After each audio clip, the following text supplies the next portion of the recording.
আল্লাহ রাব্বুল আলামিন আমাকে জান্নাতি রমণী দান করেছে, আমি যা করতে বলি তাই করে, আমার খেদমত করে, আমার অন্তর খুশি করে ফেলেছে।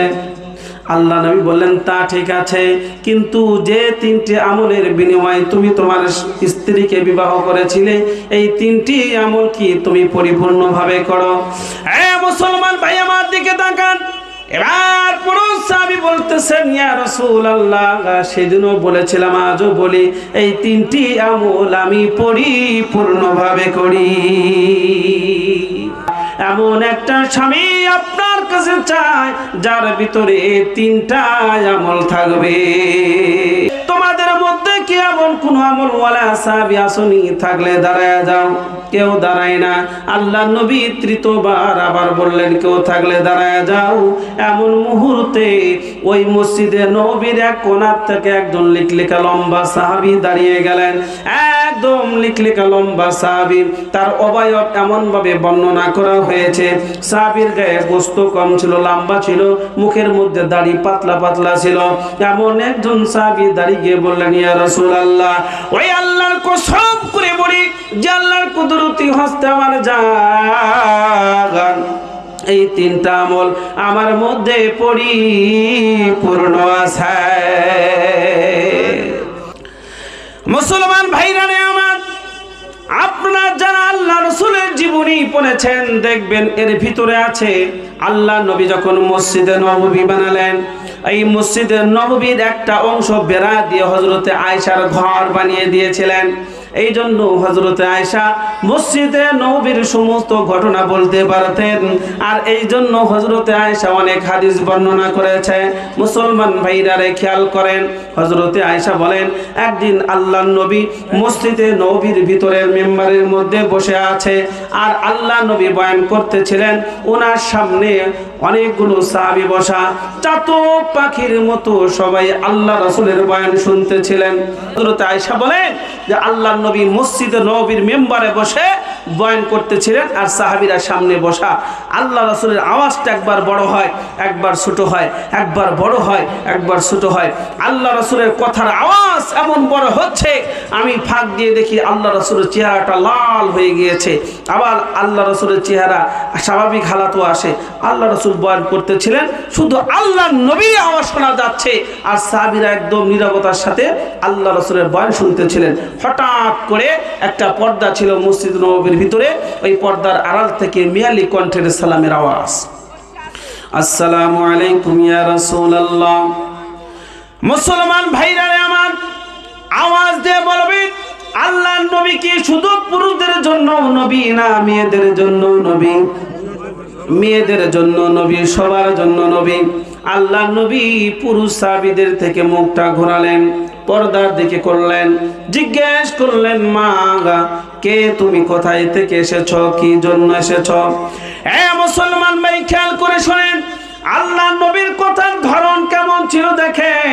আমাদের কথার শব্দ হয় বেশি, অর্থ হয় কম, কিন্তু আল্লাহ নবীর শব্দ হইতো কম, অর্থ হতো বেশি। আল্লাহ নবী একসাথে তিনটা প্রশ্ন করে ফেলেছে, মা কে তুমি? কোথায় থেকে এসেছো? কি জন্য এসেছো? তিনটা প্রশ্ন করে ফেললেন। পর্দার আড়াল থেকে মহিলা সাহাবী নিজের পরিচয় তুলে ধরলেন, ইয়া রাসূলুল্লাহ, ইয়া হাবিবাল্লাহ, এই মদিনা থেকে অদূরে, এই মদিনার নিকটবর্তী আমার গ্রামে আমার বাড়ি, আমার পিতার নাম অমুক, আপনার কাছে এসেছি একটা আশা নিয়ে। বলে কি আশা? বলে আল্লাহর নবী গো, আমি যৌবনে পদার্পণের কারণে আমার পিতা মাতা আমাকে বিবাহ দিতে চায়। ইয়া রাসূলুল্লাহ, আমি আপনার কাছে এই আশা নিয়ে এসেছি, আমার স্বামীটা আপনি পছন্দ করে দিবেন। সুবহানাল্লাহ! কেমন লোক তারা ছিল। মহিলা মানুষ স্বামী চয়ন করার জন্য আল্লাহ রাসূলের কাছে আসছে। ভাইরা আমার, মাসিক কাউসার, আল কাউসার পত্রিকার ভিতরে আমি এটা পড়েছি, যখন আল্লাহ নবীর কাছে ওই মহিলা সাহাবী বলতেছেন, আমার স্বামীটা আপনি পছন্দ করে দিবেন, আল্লাহ নবীর চোখ দিয়ে দর দর করে পানি পড়তেছিল। সাহাবী কেরাম হতভম্ব, আল্লাহ নবী কোথায় কাঁদে কেন? আল্লাহ নবী বলতেছেন, সাহাবীরা রে, আমি তখন মক্কার জমিনে ছিলাম, আমার বংশের লোক ছাড়া অন্য লোকেরাও আমাকে কষ্ট দিয়েছে, ব্যথা দিয়েছে, কিন্তু আমার বংশের লোকেরা আমাকে বেশি কষ্ট দিয়েছে, যন্ত্রণা দিয়েছে। তাদের ব্যথায় আমার এমন লেগেছে যে আমার নিজের মাতৃভূমি ছেড়ে চলে এসেছি। আর এই যে দেখো মদিনার মানুষ, এই মদিনার মানুষগুলোর সাথে আমার রক্তের কোনো সম্পর্ক নাই, শুধু দিনের কারণে আমাকে মহব্বত করে ভালোবাসে, আর এই জন্য নিজের জীবন সঙ্গিনী পর্যন্ত পছন্দ করতে বলে আমাকে। আর চাইতে বড় চাওয়া আর পাওয়া কি হইতে পারে? এই খুশিতে আমার চোখের পানি আমি রাখতে পারি না। আল্লাহ নবীর বুকটা ভরে গেলেন, বললেন মারে ও মা তুমি যাও, যেহেতু তোমার পরিচয় তুমি দিয়েছ। মুসলমান ভাইরা রে আমার, আল্লাহ নবী বললেন মা যেহেতু তোমার পিতার পরিচয় দিয়েছ, যাও, সুন্দর যদি কোনো ছেলে পাই আমি তোমাকে তালাশ করব, তোমার পিতাকে ডাকবো, তুমি যাও। কিন্তু মহিলা সাহাবী বললেন ইয়া রাসূলুল্লাহ, ইয়া হাবিবাল্লাহ, কোন সাধারণ ছেলের খোঁজে কিন্তু আমি আপনার কাছে আসি নাই। বলে কেমন স্বামী তুমি চাও? এবার মহিলা সাহাবী বলতেছেন ইয়া রাসূলুল্লাহ, ইয়া হাবিবাল্লাহ, এমন একটা স্বামী আপনার কাছে চাই যার ভিতরে তিনটা আমল থাকবে। কয়টা আমল বাবা? এই সবাই বলেন কয়টা আমল? তিনটা আমল থাকবে। এই জায়গা থেকে আমাদের সবক হলো, আমরা যারা মেয়ের বাপ আছি আমাদেরকে বুঝতে হবে ওই ছেলের সাথে আমার মেয়েকে বিবাহ দেব যার ভিতরে ইলম থাকবে, আমল থাকবে। শুধু টাকা দেখে যদি মেয়েকে বিবাহ দাও তাহলে মাসে মাসে সপ্তাহে সপ্তাহে বিচার করতে হবে। ঠিক বললাম না বেঠে বললাম ভাইরা? এমন হয় কি হয় না? মেয়ে খুব সুন্দরী, এত সুন্দর মেয়ে ভাই, এত সুন্দর চেহারা, কিন্তু এমন একটা ছেলের সাথে বিবাহ দিছে যার সাথে ওই মেয়ের মিল হচ্ছে না, কুপু মেলে না। বিয়ে দিচ্ছে কেন? বলে ছেলের সরকারি চাকরি আছে। এই লোভে বিয়ে দিছে, পরে আর বনিবনা হচ্ছে না, দেখা যাচ্ছে দুই একটা বাচ্চা হয়ে ডিভোর্স হয়ে যাচ্ছে। এমন হয় কি হয় না? আর আমলদার আমলদার সচ্চরিত্রবান যদি ছেলেদেরকে মেয়ে বিয়ে দেয় তাহলে তার সংসার জীবনে শান্তি হবে। আল্লাহ নবী বললেন মা কি আমলওয়ালা স্বামী তুমি চাও? মহিলা সাহাবী বললেন ইয়া রাসূলুল্লাহ, যে যুবককে আমার জন্য স্বামী হিসাবে চয়ন করবে তার ভিতরে তিনটা আমল থাকতে হবে। এক নাম্বার আমল হলো সে যেন সারা রাত দাঁড়িয়ে দাঁড়িয়ে নফল নামাজ আদায়কারী হয়। দুই নাম্বার সারা বছর রোজা রাখনেওয়ালা হয়। তিন নাম্বার প্রতিদিন যেন একটা করে আল্লাহর কোরআন খতমকারী হয়। মুসলমান ভাইরা, বোঝানোর জন্য আবার বলতেছি, মহিলা সাহাবী বলতেছেন যার ভিতরে তিনটা আমল আছে তার সাথে আমার বিবাহ পড়ায়া দিবেন। এক নাম্বার আমল হলো যে যুবক সারা রাত দাঁড়া দাঁড়া নফল নামাজ আদায়কারী হবে, এক নাম্বার। দুই নাম্বার সারা বছর রোজাদার হবে। তিন নাম্বার প্রতিদিন একটা করে আল্লাহর কোরআন খতমকারী হবে। এই আমল যেই যুবকের মধ্যে থাকবে তার সাথে আমার বিবাহ পড়ায়া দিবেন। আল্লাহ নবী বললেন মা ঠিক আছে, যাও, তুমি চলে যাও, এমন কোন আমলওয়ালা সাহাবী থাকলে তোমাকে তালাশ করব। মহিলা সাহাবী চলে গেলেন। আল্লাহ নবী মুখটা সাহাবীদের দিকে ঘোরালেন, বললেন সাহাবীরা, মহিলা সাহাবী তিন আমলওয়ালা স্বামী চায়, তোমাদের মধ্যে কি এমন কোন আমলদার সাহাবী আসুনি? থাকলে দাঁড়ায়া যাও। কেউ দাঁড়ায় না। আল্লাহ নবীর সুন্নাত আদর্শ ছিল গুরুত্বপূর্ণ কথাগুলো তিনবার করে বলতেন। আবার বললেন সাহাবীরা, তোমাদের মধ্যে কি এমন কোন আমলওয়ালা সাহাবী আসুনি? থাকলে দাঁড়ায়া যাও। কেউ দাঁড়ায় না। আল্লাহ নবী তৃতীয়বার আবার বললেন, কেউ থাকলে দাঁড়ায়া যাও। এমন মুহূর্তে ওই মসজিদে নবীর এক কোণার থেকে একজন লিকলিকা লম্বা সাহাবী দাঁড়িয়ে গেলেন। একদম লিকলিকা লম্বা সাহাবী, তার অবয়ব এমন ভাবে বর্ণনা করা হয়েছে, সাহাবীর গায়ে গোস্ত কম ছিল, লম্বা ছিল, মুখের মধ্যে দাড়ি পাতলা পাতলা ছিল। এমন একজন সাহাবী দাঁড়িয়ে গিয়ে বললেন, ইয়া রাসূলুল্লাহ, ওই আল্লাহর কসম করে বলি যে আল্লাহর কুদরতি হস্তে আমার জান এই তিনটা আমল আমার মধ্যে পরিপূর্ণ আছে। যেই এই কথা বলছে সমস্ত সাহাবী ঘাড় ঘুরায় আমার প্রতি তাকা আছে, কি বলে এই লোকটা প্রতিদিন মদিনার বাজারে ঘুরতে দেখি, বেড়াইতে দেখি। ও বলে সারা রাত নফল নামাজ পড়ে, সারা বছর রোজা রাখে, প্রতিদিন একটা করে আল্লাহর কোরআন খতম করে, বিশ্বাস হচ্ছে না। সাহাবী কেরাম যখন পিছনে তাকাইছে, আল্লাহ নবী বুঝতে পারছেন যে সাহাবীদের মনে সন্দেহ হচ্ছে, এই জন্য আবার যে গেলেন, এ সাহাবী আসলে কি তোমার মধ্যে 3টা আমল আছে? সাহাবী বলেন, ইয়া রাসূলুল্লাহ, ওই আল্লাহর কসম করে বলি যে আল্লাহর কুদরতি হস্তে আমার জাগান এই 3টা আমল আমার মধ্যে পরিপূর্ণ আছে। আল্লাহর নবী ওই মহিলা সাহাবীকে রাস্তার থেকে ডেকে নিয়ে এসে ওই পুরুষ সাহাবীর সাথে বিবাহ পড়ায় দিলেন। তাদের দাম্পত্য জীবনের জন্য দোয়া করলেন, বললেন যাও আল্লাহ পাক তোমার দাম্পত্য জীবন সুখময় করুক, চলে যাও। পুরুষ সাহাবী মহিলা সাহাবী চলে গেলেন। 1 দিন 2 দিন 1 সপ্তাহ 1 মাস 2 মাস 3 মাস পরে ওই মসজিদে নববীর ভিতরে ওই মেম্বারে বসে আল্লাহ রাসূল বয়ানরত ছিলেন। হঠাৎ করে মহিলা কণ্ঠে, মিয়ালি কণ্ঠের সালাম, আসসালামু আলাইকুম ইয়া রাসূলুল্লাহ। আল্লাহর নবীর আদর্শ অনুযায়ী, নিয়ম অনুযায়ী উনি পর্দার দিকে মুখটা ঘুরালেন, জিজ্ঞেস করলেন, মা কে তুমি, কোথায় থেকে এসেছো, কি জন্য এসেছো? মহিলা সাহাবী কথা বলতে পারেন না, শুধু ফুপিয়ে ফুপিয়ে কাঁদেন। আল্লাহ নবী আবার জিজ্ঞেস করলেন, মা কে তুমি, কোথায় থেকে এসেছ, কি জন্য এসেছ? কিন্তু মহিলা সাহাবী কথা বলতে পারেন না, শুধু কাঁদেন। আল্লাহ নবী বললেন, মা আমি তোমার পরিচয় জানতে চাই, কি জন্য এসেছো আর তুমি কাঁদো, তোমার কি কোনো সমস্যা? মহিলা সাহাবী এবার নীরবতা ভেঙে আওয়াজ করলেন, ইয়া রাসূলুল্লাহ, আমি আপনার অমুক ওই মহিলা সাহাবী যার সাথে 3 আমলওয়ালা একজন সাহাবীর বিবাহ আপনি পড়িয়ে দিয়েছিলেন। আল্লাহ নবী বললেন, মা তোমাদের দাম্পত্য জীবন কেমন চলছে? শুধুমাত্র আল্লাহ নবী এই কথাটা বলেছে। মহিলা সাহাবী আবেগী মানুষ, এমন ভাবে কাঁদতেছিলেন, ফুপিয়ে ফুপিয়ে কাঁদতেছিলেন। আল্লাহ নবী বললেন, মারে ও মা, আমি তোমার দাম্পত্য জীবন সম্পর্কে জিজ্ঞেস করি আর তুমি কাঁদো, তোমার দাম্পত্য জীবনে কি কোনো সমস্যা হয়েছে আমাকে বলো, আমি নবী তার সমাধান করে দেব। মহিলা সাহাবী বলেন, ইয়া রাসূলুল্লাহ, ইয়া হাবিবাল্লাহ, আমার জীবনের বড় একটা স্বপ্ন মিথ্যা হয়ে গেল। ইয়া রাসূলুল্লাহ, আমার আম্মা জানাই সাহায্য বলে আমি শুনেছি, উনি আপনার থেকে শুনেছে হাসরের মাঠে সমস্ত মহিলারা তার স্বামীর শাহাদত আঙ্গুল ধরে দাঁড়িয়ে যাবে। আল্লাহর নবী গো, আমার মনের আশা ছিল একটা আমলদার স্বামীর হাত ধরে হাসরের মাঠে দাঁড়িয়ে যাব, এই জন্য আপনার কাছে এসে 3 আমলওয়ালা সাহাবী চেয়েছিলাম।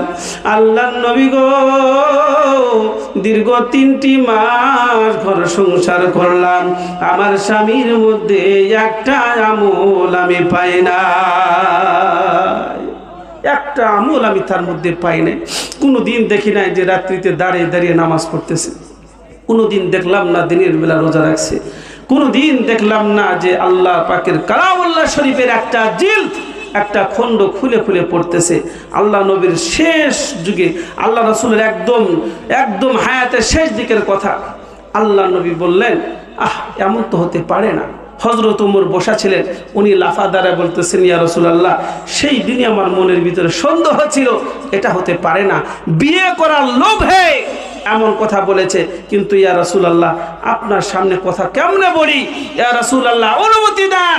টাটকা মুনাফিক ধরা পড়েছে, ওর কল্লাটা কেটে আপনার কদমে রেখে দিই, জোরে কোন সুবহানাল্লাহ। ইমানি পাওয়ার, এর নাম কি ভাই? ইমানি পাওয়ার। আল্লাহ রাসূল বললেন, ওমর, ইসলাম বিবেকে চলে, আবেগে চলে না। আবেগে কি সব কাজ হয় ভাই? কাজ হয় না, বিবেক খাটাতে হয়। বিবেকের কাজ হলো আসল কাজ। অভিযোগকারী অভিযোগ করলেন, বিবাদীকে ডাকো, তার মন্তব্য শোনো, তারপরে একটা মীমাংসায় যাও। আর অভিযোগকারীর অভিযোগ শুনেই যদি অ্যাকশনে যায়, এটা তো ঠিক হবে না। আল্লাহ রাসূল একটা লোকের মাধ্যমে ওই পুরুষ সাহাবীকে ডেকে আনলেন।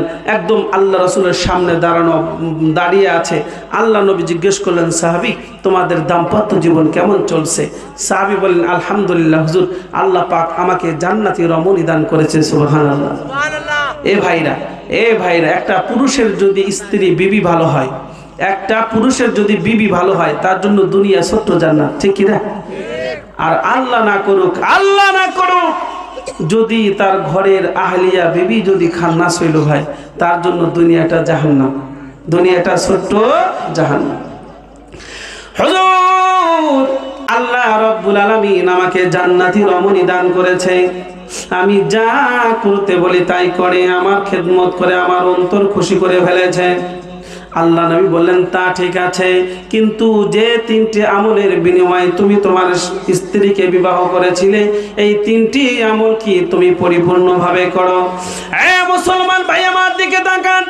এবার পুরুষ সাহাবী বলতেছেন, ইয়া রাসূলুল্লাহ, সেদিনও বলেছিলাম আজও বলি, এই 3টি আমল আমি পরিপূর্ণভাবে করি। মহিলা সাহাবী কোথায় আছে ভাই? মহিলা সাহাবী কোথায় আছে মনে আছে আপনাদের? পর্দার আড়াল থেকে বলেন, ইয়া রাসূলুল্লাহ, আমার স্বামী আমল করে নাই, অন্তরের ভিতরে ব্যথা পেয়েছি, কিন্তু এত ব্যথা পাই নাই যে ব্যথাটা এখন পাইলাম। আমার স্বামী আমল করে না, কিন্তু আপনার সামনে দাঁড়ায়া কেমনে মিথ্যা কথা বলে, কেমনে মিথ্যা কথা বলতেছে, আমল তো করেই না, আবার মিথ্যা কথা কেমনে বলতেছে। আল্লাহ রাসূলের সামনে যখন সাহাবী দাঁড়ায়, এই আওয়াজটা শুনলেন, বুঝতে পারলেন এই তো আমার বিবির আওয়াজ। তাহলে আল্লাহ রাসূলের কাছে এসে কি আমার বিবি অভিযোগ করেছে? তাছাড়া আল্লাহ রাসূল তো 3 মাসে কোনোদিন আল্লাহ রাসূল আমাকে জিজ্ঞেস করে নাই তোমাদের দাম্পত্য জীবন কেমন চলছে। তখন বললেন, ইয়া রাসূলুল্লাহ, সেদিনও বলেছিলাম, এখনো বলেছি, আবারও বলতেছি, কসম করে বলতেছি, ওই আল্লাহর কসম করে বলি যে আল্লাহর কুদরতি হস্তে আমার জান, এই 3টা আমল আমার মধ্যে পরিপূর্ণভাবে আছে। জোরে সরে বলেন সুবহানাল্লাহ। মহিলা সাহাবী বলতেছেন, ইয়া রাসূলুল্লাহ, আমিও আল্লাহর নামে কসম করে বলতেছি, আমার স্বামীর সাথে 3টি মাস ঘর সংসার করেছি, আমার স্বামীর মধ্যে একটা আমলও নাই। এ ভাই প্যাস লাগছে কি লাগে নাই? পুরুষ সাহাবী বলতেছে আমল করে, আর মহিলা সাহাবী বলতেছে আমল করে না। আল্লাহর নবী একবার পর্দার দিকে তাকায়, আবার পুরুষ সাহাবীর দিকে তাকায়। সাহাবী কেরাম হতভম্ব, হায়রে ঘটনা কি? পুরুষ সাহাবী বলে আমল করে, আর মহিলা সাহাবী বলে আমল করে না। মুসলমান ভাই, এমন মুহূর্তে আল্লাহ নবী বললেন, ও সাহাবী, তোমার বিবি তো বলে তুমি আমল করো না, আর তুমি বলো আমল করছো, ঘটনা কি? পুরুষ সাহাবী বলেন, ইয়া রাসূলুল্লাহ, আপনার সামনে কথা বলবো এত বড় সাহস আমার নাই, যদি অনুমতি দেন আমি বলতে পারি। হ্যাঁ, অনুমতি দেওয়া হলো, বলো।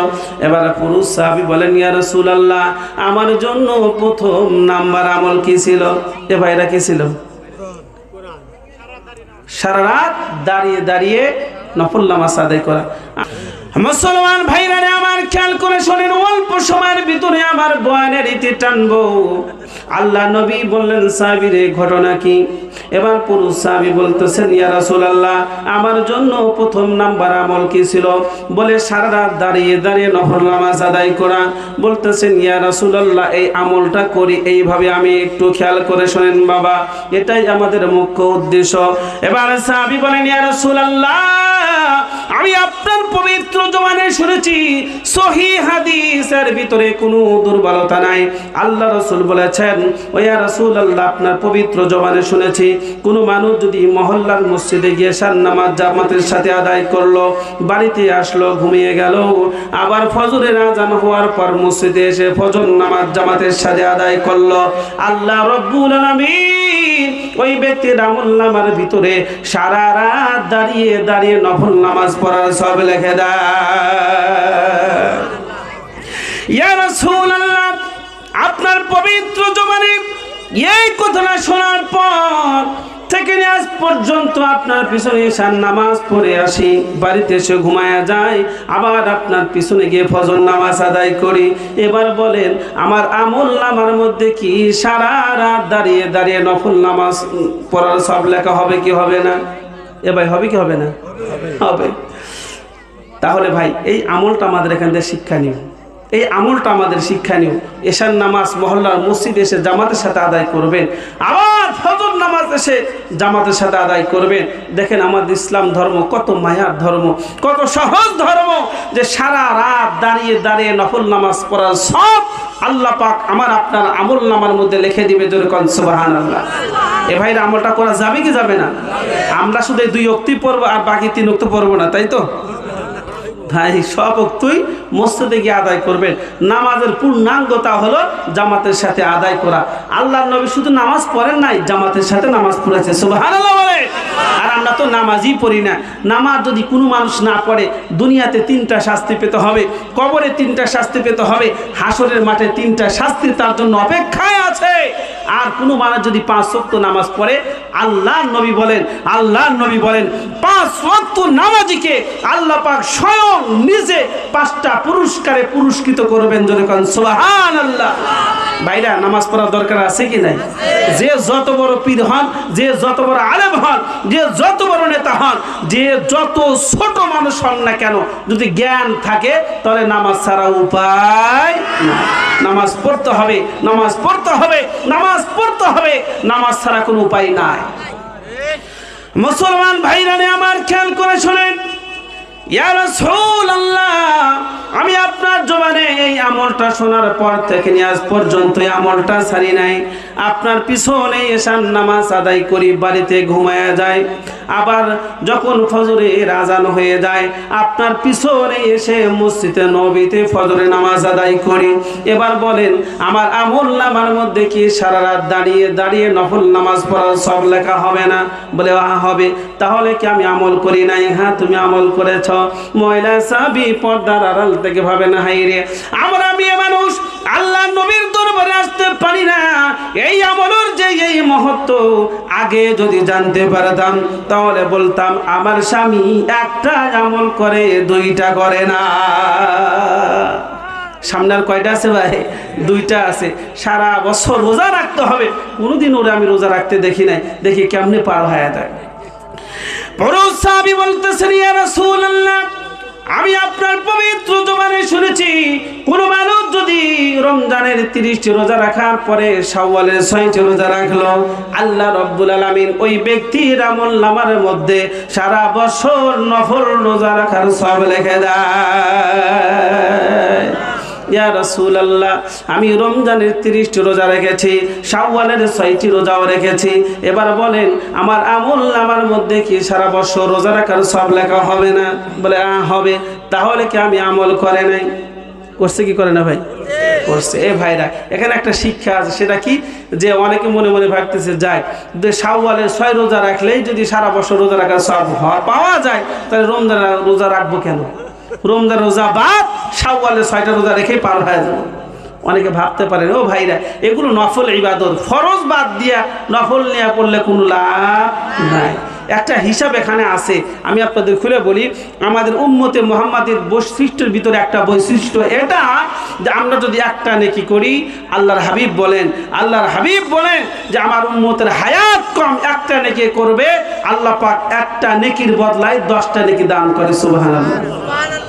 1 টাকা দান করবে, 1 টাকা দান করার কারণে 10 টাকার সব আল্লাহ পাক দান করে। সুবহানাল্লাহ। এটা উম্মতে মুহাম্মাদের বৈশিষ্ট্য। এবার বলেন যদি 1 রাকাত নামাজ পড়ে কয় রাকাত নামাজের সওয়াব পাবে? কথা কয় না, কয় রাকাত? 10 রাকাত। 1 রাকাত নামাজ পড়লে 10 রাকাত নামাজের সওয়াব পাবে। তাহলে এবার আসেন, যদি একটা রোজা রাখে কয়টা রোজা রাখার সওয়াব পাবে? 10টা। তাহলে 30টা যদি রোজা রাখে, রমজানে 30টি রোজা রাখছে, তাহলে সব পাবো কয়টা? 300। এবার আসলে শাওয়ালের মাসে 6টা আছে, এই 6টা যদি রাখে তাহলে পাবে কয়টা? 60টা। তাহলে মোট কয়টা হলো? 360। আর আপনারা যারা উলামায়ে কেরাম আছেন তারা দেখবেন আরবি মাস চাঁদ অনুযায়ী 360 দিন পার হয়। কয় দিনে হয়? 360 দিনে বছর হয়। মুসলমান ভাইরা আমার, মহিলা সাহাবী বলেন হাই রে এই আমল তো আমার স্বামী পার হয়ে গেল, আমার স্বামীর নামে এমনি এমনি অভিযোগ করলাম, দেখি সামনে একটা আমল আছে। এবার পুরুষ সাহাবী বলেন, ইয়া রাসূলুল্লাহ, আমার জন্য আমল ছিল প্রতিদিন একটা করে আল্লাহর কোরআন খতম করা।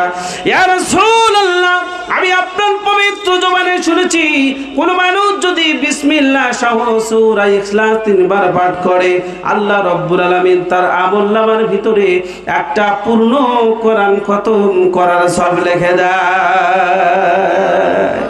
ইয়া রাসূলুল্লাহ, প্রতিদিন আমি এই আমলটা করি, বিসমিল্লাহ সহ সূরা ইখলাস 3 বার পাঠ করি। এবার পরে আমার আমলনামার ভিতরে একটা কোরআন খতম করার সব লেখা হবে কি হবে না? হবে কি হবে না? ভাই, এই আমলটা আমি করি, এটা আমাদের করা যাবে না বাবা?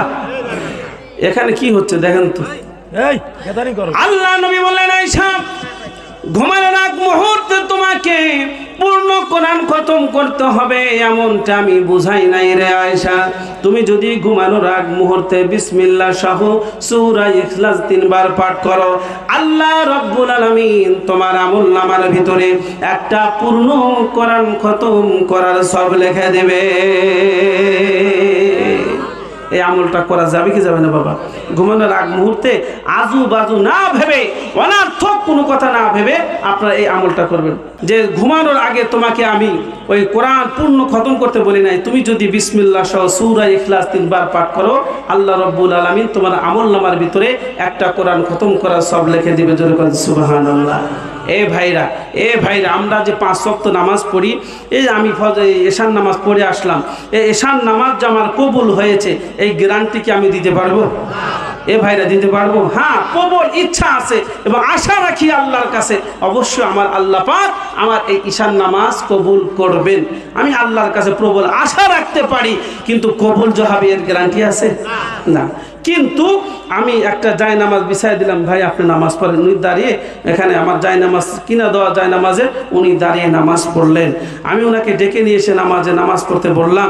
তাহলে উনি যে নামাজ পড়লেন, আমিও নামাজ পড়লাম, আমার নামাজ কবুল হোক কি না হোক এর গ্যারান্টি আমি দিতে পারবো না, কিন্তু ওনাকে যে নামাজের ব্যবস্থা করে দিলাম, আমার বানানো মসজিদে যে উনি নামাজ পড়লেন, পরিপূর্ণ একটা নামাজের সওয়াব আমি পেয়ে যাবো। সুবহানাল্লাহ।